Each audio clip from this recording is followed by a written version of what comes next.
Hello বন্ধুরা, আমি মারুফা আর আজকে আমি আপনাদের জন্য নিয়ে এসেছি একটা অসাধারণ সিনেমার এক্সপ্লানেশন। সিনেমাটার নাম হলো দ্য টেল অফ ডেসপ্রো।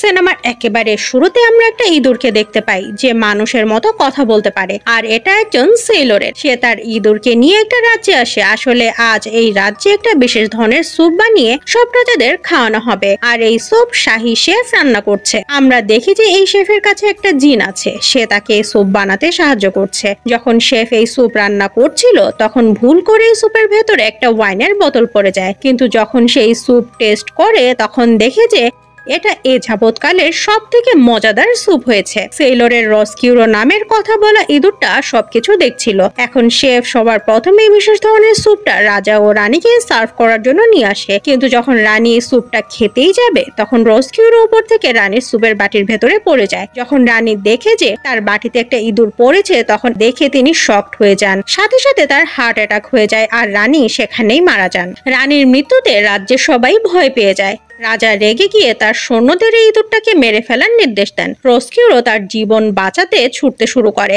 আর একটা জানালার কাছে এসে পৌঁছায়। সে দেখে যে সেলর তাকে রেখে এখান থেকে পালিয়ে গেছে। এখন সৈন্যরা তাকে ধরার জন্য ছুটে আসে। রসকিউরো তার জীবন বাঁচাতে বাঁচাতে একটা ড্রেনের কাছে চলে আসে। সৈন্যরা তাকে ধরার আগে সে সেই ড্রেনের ভেতরে পড়ে যায়। এখানে সে একটা বৃদ্ধ ইঁদুরকে দেখে। আসলে এখানে যতগুলো ইঁদুর আছে এই বৃদ্ধ ইঁদুর তার সবার লিডার। সে রসকিউরোকে তার সাথে করে নিয়ে আসে। অন্যদিকে আমরা দেখি যে রাজা রানীর মৃত্যুতে অনেক কষ্ট পাচ্ছে, তাই স্যুপের সাথে রিলেটেড যত ইনগ্রেডিয়েন্টস আছে তা তিনি ব্যান করে দেন। আসলে এই রাজ্যে বছরে একদিন রয়্যাল স্যুপ ডে পালন করা হতো, যেটা এখন রাজা বন্ধ করে দিয়েছেন। শাহী শেফ এখন আর স্যুপ বানাতে পারবে না, তাই তার যে জিন ছিল সে তার কাছ থেকে চলে যায়। এখন এই সম্পূর্ণ রাজ্যে হাহাকার শুরু হয়ে যায়। এখানে না সূর্য ওঠে না বৃষ্টি নামে, তাই এখন রাজকন্যা অনেক মন খারাপ করে থাকে। শুধু তাই না, এই রাজ্যে এখন সব ধরনের ইঁদুরকে ইল্লিগাল ঘোষণা করে দেওয়া হয়। অন্যদিকে ইঁদুরের রাজ্যে অর্থাৎ মাটির নিচে আমাদের দেখানো হয় যে আজ একটা ছোট্ট ইঁদুরের জন্ম হয়েছে, কিন্তু ইঁদুরটা বাকি আর সব ইঁদুরের থেকে একেবারেই আলাদা, কারণ এর কানগুলো খরগোশের মতো বড় বড়। তাই সব ইঁদুর মিলে এর নাম রাখে ডেসপ্রো। সময় কাটতে থাকে আর ডেসপ্রো এখন অনেক বড় হয়ে গেছে। ডেসপ্রোর কান যেমন বড় ঠিক তেমন ভাবে সে অন্য সব ইঁদুরের থেকে বেশি শুনতে পায়। শুধু তাই না, সে কোনো কিছুতেই ভয় পায় না। সে সব ভয়কে বুক ফুলিয়ে মোকাবেলা করে। সেজন্য তার বাবা মা ও টিচারেরা তাকে নিয়ে অনেক টেনশনে থাকে, কারণ সে অন্য সব ইঁদুরের মতো একেবারেই বিহেভ করে না। শুধু তাই না, ডেসপ্রো এর স্বপ্ন হলো সে কোনো একদিন মাউস ওয়ার্ল্ডে যাবে, অর্থাৎ সেই ড্রেনের ভেতরে যাবে যেখানে রসকিউরো ও অন্যান্য ইঁদুরেরা থাকে, কিন্তু এখানে কোনো ছোট বাচ্চা যেতে পারবে না। অন্যদিকে আমরা রসকিউরোকে দেখি যে মাউস ওয়ার্ল্ডে ঘুরে বেড়াচ্ছিল। তার এখানে থাকতে একেবারেই ভালো লাগে না, কিন্তু সে এখানে এসে একেবারেই ফেসে গেছে, কারণ মাউস ওয়ার্ল্ডের সেই বৃদ্ধ লিডার সেখানে থাকা সব ইঁদুরের উপরে তার হুকুম চালায়। এটা রসকিউরো একেবারেই পছন্দ করে না। সে তার গর্তের ফুটো দিয়ে সবসময় বাইরের দুনিয়া দেখে, কারণ সে বাইরে যেতে চায়। সে এভাবে মাটির নিচে গর্তের ভেতরে দিন কাটাতে চায় না। এদিকে আমরা ডেসপ্রোকে দেখি যে তার ক্লাসে আছে। এখানে টিচার সব বাচ্চাদের একটা চিজের ছবি দেখায়, যেটা দেখে সব বাচ্চারা ভয় পেয়ে টেবিলের নিচে লুকিয়ে পড়ে, কিন্তু ডেসপ্রো এটা দেখে একেবারেই ভয় পায় না। আসলে এই চিজের ছবিটা দেখে ইঁদুরগুলো ভয় পায়, কারণ এই রকম চিজের টুকরো দিয়েই মানুষেরা ইঁদুর ধরে। ডেসপ্রো অন্য সব ইঁদুরের মতো না দেখে টিচার অনেক টেনশনে পড়ে যায়। তাই সে ডেসপ্রোর বাবা মাকে ডেকে আর বলে যে ডেসপ্রোকে তার বড় ভাইয়ের সাথে রাখ, যাতে করে সে তাকে ইঁদুরদের আচার আচরণ শেখাতে পারে। ইঁদুরদের কেমন করে বিহেভ করতে হয় সেটাও যাতে তাকে শিখিয়ে দেয়। ডেসপ্রোর বড় ভাই তাকে রাজমহলের লাইব্রেরিতে নিয়ে আসে। তাকে দেখায় যে ইঁদুরেরা কেমন করে কাগজ কেটে কেটে টুকরো টুকরো করে, কিন্তু ডেসপ্রো এখানে একটা বইয়ে একটা গল্প পড়তে শুরু করে, যেটা তার অনেক ভালো লাগে। এই গল্পে একজন সাহসী যোদ্ধা একজন রাজকুমারীর জীবন রক্ষা করে। এখন গল্প পড়তে পড়তে ডেসপ্রো নিজেকে যোদ্ধা রূপে কল্পনা করতে শুরু করে। লাইব্রেরি থেকে বাসায় ফিরে এসেও সে নিজেকে যোদ্ধাই মনে করতে থাকে, আর তার স্বভাব যোদ্ধার মতোই, কিন্তু কারণ তার ভেতরে কোনো ভয় নেই। একদিন সে রাজকুমারীকে দেখে। রাজকুমারীর অনেক মন খারাপ ছিল, তাই সে রাজকুমারীর কাছে যায় আর খুব সম্মানের সাথে কথা বলতে শুরু করে। রাজকুমারী তার ব্যবহার দেখে অনেক ইমপ্রেস হয়ে যায়। এখন ডেসপ্রো রাজকুমারীকে সেই গল্পটা শোনায় যেখানে একজন যোদ্ধা একজন রাজকুমারীকে উদ্ধার করে নিয়ে এসেছিল। এই গল্পটা রাজকন্যার অনেক ভালো লাগে, কিন্তু মুশকিল হলো ডেসপ্রো এই গল্পটা শেষ পর্যন্ত পড়েনি, তাই সেই গল্পের শেষটা রাজকুমারীকে শোনাতে পারে না। কিন্তু সে রাজকুমারী এই গল্পের শেষটা শুনতে চাইছিল। তখন ডেসপ্রো প্রমিস করে যে সে রাজকুমারীকে এর শেষ অংশ পড়ে এসে অবশ্যই শোনাবে। এখন ডেসপ্রোর বাবা মা জানতে পারে যে ডেসপ্রো একজন মানুষের সাথে কথা বলে এসেছে, আর এটা ইঁদুরের সমাজে একটা অনেক বড় অপরাধ। মিনওয়াইল আমরা ডেসপ্রোকে দেখি যে লাইব্রেরিতে এসে সেই গল্পের শেষ অংশটা পড়ছে, আর তখন সেখানে কাউন্সিলের মেম্বাররা চলে আসে, তাকে ধরে কাউন্সিলে নিয়ে আসে।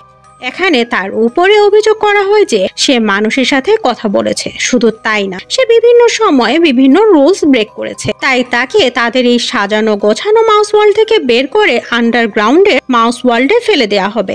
এখন তাকে সেই কুয়া দিয়ে আন্ডারগ্রাউন্ডের মাউস ওয়ার্ল্ডে ফেলে দেওয়া হয়। এখানে অনেক অন্ধকার। ডেসপ্রো নিজেকে একজন যোদ্ধা মনে করে, তাই সে কোনো ভয় না পেয়ে অন্ধকার রাস্তা দিয়ে হেঁটে হেঁটে একটা জেলের ভেতরে চলে আসে। এখানে সে দেখে যে অনেকগুলো ইঁদুর জেলারকে অনেক বিরক্ত করছিল। সবগুলো ইঁদুর পালিয়ে যায়, কিন্তু ডেসপ্রোকে জেলার ধরে ফেলে। তাই ডেসপ্রো জেলারকে সেই গল্পটা শোনায় যেটা সে প্রিন্সেসকে শুনিয়েছিল, কিন্তু জেলারের এই গল্পটা একেবারেই ভালো লাগে না। সে ডেসপ্রোকে এখানে ছুঁড়ে ফেলে দিয়ে চলে যায়। তখন সেখানে অনেকগুলো ইঁদুর এসে ডেসপ্রোকে তুলে সেই বৃদ্ধ লিডারের কাছে নিয়ে আসে, আর এই লিডারই অনেকদিন আগে রসকিউরোকে তার সাথে নিয়ে এসেছিল। লিডার রসকিউরোকে তার মতো হিংস্র বানাতে চেয়েছিল, কিন্তু রসকিউরো মোটেও তার মতো হিংস্র ও অত্যাচারী হয়নি। অন্যদিকে ডেসপ্রোকে একটা মাঠের মাঝে ছেড়ে দেওয়া হয়। এখানে একটা বিড়ালকে চেইনের সাহায্যে বেঁধে রাখা হয়েছে। এখন লিডার ধীরে ধীরে চেইনটা ঢেলা করতে শুরু করে, কিন্তু বিড়ালটা ডেসপ্রোকে খাওয়ার আগেই রসকিউরো লিডারকে আটকায় আর বলে, একে আমি খাবো, একে বিড়ালকে দিও না। এটা দেখে লিডার অনেক খুশি হয়, কারণ এখন রসকিউরো তাদের মতোই হিংস্র হয়ে যাচ্ছে। এখন ডেসপ্রোকে রসকিউরোর কাছে দিয়ে দেয়া হয়। রসকিউরো তাকে তার সাথে বাসায় নিয়ে আসে। এখানে এরা দুজন অনেক গল্প করে, আর এদের দুজনের বন্ধুত্ব হয়ে যায়। এদিকে রাজমহলে রাজকুমারী মন খারাপ করে বসেছিল। এখানে তার একটা নতুন মিক নামের মেইড আসে। এই মেইডের স্বপ্ন হলো যে সে কোনো একদিন রাজকন্যা হবে, তাই সে রাজকুমারীর মুকুট চুরি করে নেয়।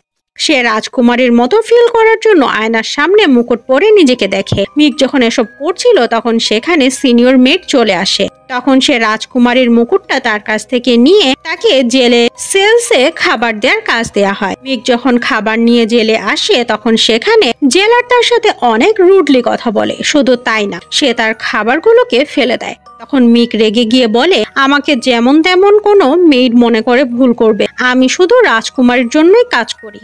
রাজকুমারীর নাম শুনে জেলার আরো রেগে যায়। সে বলে, আর কখনো আমার সামনে রাজকুমারীর নাম উচ্চারণ করবে না। আসলে জেলার আগে কৃষিকাজ করত, আর তার একটা মেয়ে আছে। সে তার মেয়েকে রাজকুমারী মনে করত, কিন্তু যখন অকাল শুরু হয় তখন সে কোনো উপায় না পেয়ে তার মেয়েকে অন্য কারো কাছে অ্যাডাপশনে দিয়ে এই অন্ধকার কারাগারে জেলারের কাজ শুরু করে। তাই সব সময় তার মন খারাপ থাকে। এখন তাদের সব কথা এখানে রসকিউরো শুনে ফেলে। সে ডেসপ্রোকে জানায় যে এইসব কিছু তার জন্যই হয়েছে, তার জন্যই রানী মারা গেছে। তাই সারা রাজ্যে আকাল শুরু হয়ে গেছে, সব দিকে শুধু হাহাকার, আর এর জন্যই রাজকুমারী সবসময় মন খারাপ করে থাকে। রসকিউরো ডিসাইড করে যে সে রাজকুমারীর কাছে ক্ষমা চাইবে, তাই সে লুকিয়ে লুকিয়ে রাজকুমারীর কাছে আসে। যখন রাজকুমারী রসকিউরোকে দেখে তখন সে তাকে চিনতে পারে যে তার জন্যই তার মা অর্থাৎ রানী মারা গেছে। তাই সে চিৎকার করে সবাইকে ডাকে। রসকিউরো তাকে অনেক বোঝানোর চেষ্টা করে, কিন্তু রাজকুমারী তার একটা কথাও শোনে না। এখন এখানে সৈন্যরা চলে আসে। তারা রসকিউরোকে মারার জন্য তার পিছু করতে শুরু করে। যদিও রসকিউরো তার জীবন বাঁচিয়ে সেখান থেকে পালিয়ে যায়, কিন্তু এখন সেও রাজকুমারীকে মন প্রাণ দিয়ে ঘৃণা করতে শুরু করে। তার কাছে মনে হয় যে রাজকুমারী তাকে ইনসাল্ট করেছে, তাই সে এর প্রতিশোধ নিতে চায়। সে মিক নামে সেই মেইডের কাছে যায় যে রাজকুমারী হওয়ার স্বপ্ন দেখে। এখন রসকিউরো এই মেইডের কানে রাজকুমারীকে নিয়ে অনেক নেগেটিভ কথা বলতে শুরু করে। সে মিককে বলে, আমরা যদি রাজকুমারীকে বন্দী করতে পারি তাহলে তুমি তার জায়গা নিতে পারবে। এখন মিক রসকিউরোর কথা শুনে ইনফ্লুয়েন্স হয়ে যায়, আর সে রাজকুমারীকে কোনো মতে বুঝিয়ে জেলে নিয়ে আসে। কিন্তু রসকিউরো মিকের সাথেও বিশ্বাসঘাতকতা করে, তাদের সেলে আটকে দেয়। যখন ডেসপ্রো এটা জানতে পারে তখন সে রাজকুমারীর কাছে আসে, আর রাজকুমারী তাকে তার গলার লকেট খুলে দেয় এবং বলে, এটা আমার বাবাকে দিয়ে বলবে আমি বিপদে আছি। ডেসপ্রো তার জীবনের ঝুঁকি নিয়ে সব ট্র্যাপ থেকে বাঁচতে বাঁচতে সেই লকেটটা নিয়ে রাজার কাছে যেতে থাকে, কিন্তু সেই লকেটটা হঠাৎ করে পড়ে যায়, কিন্তু সেটা আবারও নিয়ে আসার সময় তার হাতে নেই। তাই এই লকেট ছাড়াই সে রাজার কাছে আসে। সে রাজাকে বোঝানোর অনেক চেষ্টা করে যে রাজকুমারী বিপদে আছে, কিন্তু রাজা তার রানীর শোকে এত বেশি কাহিল ছিল যে সে ডেসপ্রোর কথা একেবারেই শুনে না। এখন ডেসপ্রো হতাশ হয়ে যায়। তখন তার নিজের পরিবারের কথা মনে পড়ে, তাই সে তার পরিবারের কাছে আসে। কিন্তু যখনই ডেসপ্রো তার পরিবারের কাছে আসে তখন সবাই তাকে দেখে ভয় পেয়ে যায়। তারা সবাই মনে করতে থাকে যে ডেসপ্রো আসলে একটা ভূত। ডেসপ্রোকে যে অন্ধকার কুয়ায় ফেলে দেওয়া হয়েছিল সেখান থেকে আজ পর্যন্ত কেউ জীবিত ফিরে আসতে পারেনি। ডেসপ্রো তাদের অনেক বোঝানোর চেষ্টা করে যে সে মারা যায়নি, সে জীবিত আছে, কিন্তু কেউ তার কথা না শুনে এখান থেকে পালিয়ে যায়। এখন ডেসপ্রো সবাইকে বিশ্বাস করানোর জন্য টাউনের যে বেল আছে সেটাকে বাজিয়ে দেয়। অন্যদিকে দেখানো হয় যে সেই শাহী শেফ যে স্যুপ বানাতো তার অনেক মন খারাপ। সে শয়নে স্বপনে শুধু সবজি দেখে। তখন সে বেলের শব্দ শুনতে পায়। এখন সে ডিসাইড করে যে সে আবারও স্যুপ বানাবে। সে সাথে সাথে স্যুপ বানানো শুরু করে দেয়। যখন স্যুপের ঘ্রাণ সারা রাজ্যে ছড়িয়ে পড়ে তখন তার সেই জিন তার কাছে ফিরে আসে যে তাকে স্যুপ বানাতে হেল্প করতো। এখন ওই রাজ্যে যে আকাল পড়েছিল সেটাও শেষ হয়ে যায় আর এখানে বৃষ্টি নামে। ডেসপ্রো এখন কোনো উপায় না পেয়ে শেফ আর জিনের কাছে যায় আর তাদের কাছে জানায় যে রাজকুমারী মহা বিপদে আছে, আমাদের এখনই তাকে উদ্ধার করতে হবে। শেফ তার কথা না শুনে নিজের কাজ করতে থাকে, কিন্তু জিনটা ডেসপ্রোর সাথে রাজকুমারীকে উদ্ধার করতে তার সাথে রওনা দিয়ে দেয়। অন্যদিকে আমরা রাজকুমারীকে দেখি, তাকে অনেকগুলো ইঁদুর বন্দি করে রেখেছে। আসলে সে এখন ইঁদুরদের লিডারের কাছে বন্দি আর লিডার রসকিউরোর উপরে অনেক খুশি। এখন সবগুলো ইঁদুর রাজকুমারীকে খেতে চায়। এদিকে জিন ও ডেসপ্রো প্রায় চলেই আসে, কিন্তু তখন এরা দুজন সিঁড়িতে হোঁচট খেয়ে পড়ে যায়। তাই জিনটা ভেঙে ছড়িয়ে পড়ে আর সে ডেসপ্রোকে বলে তুমি গিয়ে রাজকুমারীকে বাঁচাও। এদিকে আমরা লিডারকে দেখি যে রসকিউরোকে বলে তুমি খাবারের জন্য বেল বাজাও, কিন্তু রসকিউরো সরাসরি মানা করে দেয়, কারণ সে বুঝতে পেরেছে যে সে রাজকুমারীর সাথে যা করেছে তা মোটেও ঠিক করেনি। এখন লিডার নিজেই সেই বেলটা বাজিয়ে দেয় আর এই বেলের শব্দ শোনার সাথে সাথে সবগুলো ইঁদুর রাজকুমারীকে খাওয়ার জন্য এগিয়ে যেতে শুরু করে। কিন্তু তখন এখানে ডেসপ্রো চলে আসে। সে এখানে যে বিড়ালটা ছিল সেটাকে মুক্ত করে দেয়। বিড়ালটা এখানে থাকা সব ইঁদুরের উপরে আক্রমণ করে,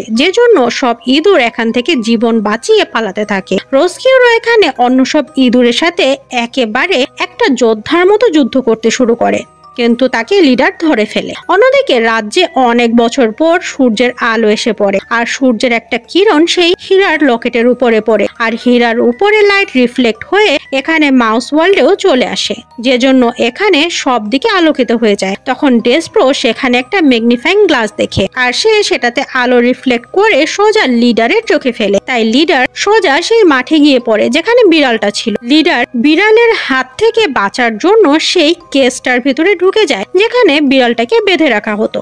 বিড়ালটাও তার পিছু পিছু সেই কেজের ভেতরে ঢুকে যায় আর তখন রাজকুমারী বাইরে থেকে এই কেজের দরজাটা বন্ধ করে দেয়। এখন বিড়ালটা লিডারকে ধরে খেয়ে ফেলে। এরপরে আমরা দেখি যে রাজকুমারী রসকিউরোকে ক্ষমা করে দিয়েছে, যদিও তার জন্য তার মা অর্থাৎ রানী মারা গেছে, কিন্তু সে বুঝতে পারে যে এটা শুধুমাত্র একটা দুর্ঘটনা। অন্যদিকে রাজকুমারীর সেই মেয়ে যার নাম মিক, সে এখনো সেলের ভেতরে আছে। জেলার যখন এই সেলের ভেতরে আসে তখন মিকের ঘাড়ে একটা দাগ দেখতে পায় আর এটা দেখে জেলার বুঝতে পারে যে মিক তার মেয়ে, যাকে সে অনেক বছর আগে অভাবের তাড়নায় অন্য কাউকে পালার জন্য দিয়ে দিয়েছিল। জেলার তার মেয়েকে দেখে অনেক খুশি হয়। মিকও তার বাবাকে পেয়ে অনেক খুশি হয়। এখন মিক রাজকুমারীর কাছে তার ব্যবহারের জন্য ক্ষমা চায় আর তার বাবার সাথে থাকার জন্য ফার্মে ফিরে যায়। এখন রাজাও তার ভুল বুঝতে পারে আর এই স্যুপ ডে অর্থাৎ রয়্যাল স্যুপ ডে যেটা সারা দুনিয়াতে ফেমাস ছিল সেটা আবারও চালু করে দেওয়া হয়। অন্যদিকে ডেসপ্রো রাজকুমারের অনেক ভালো বন্ধু হয়ে যায় আর রসকিউরো আগের মতো আবারও সমুদ্র যাত্রায় বের হয়ে যায়। এর সাথেই এই সিনেমাটা একটা হ্যাপি এন্ডিং হয়। আশা করছি সিনেমাটার এক্সপ্লানেশন আপনার ভালো লেগেছে। ভালো লাগলে একটা লাইক করে দিন আর আপনার কোনো অভিযোগ বা পরামর্শ থাকলে কমেন্ট করুন। ভালো থাকবেন, সুস্থ থাকবেন, নিজের ও পরিবারের যত্ন নেবেন।